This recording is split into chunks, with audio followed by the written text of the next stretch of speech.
ఇదిగో నా తండ్రి వాగ్దానము చేసినది మీ మీదికి పంపుచున్నాను.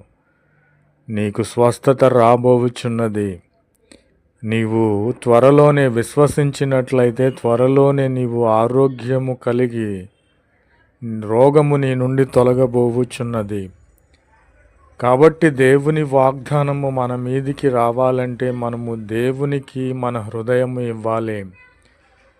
పాపములను విడిచిపెట్టాలి. సైతాను సంబంధమైన ప్రతి క్రియను, లోక సంబంధమైనటువంటి వాటిని విడిచిపెట్టినట్లయితే నా తండ్రి వాగ్దానము చేసినది ఇప్పుడే నీ మీదికి పంపుచున్నాడు.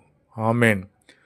నా ప్రియమైన సహోదరి సహోదరులారా, నీవు ఏ స్థితిలో ఉన్నా సరే, ఇప్పుడే లోకరక్షకుడు, సర్వమును సృష్టించిన సర్వాధికారి, సృష్టికర్త,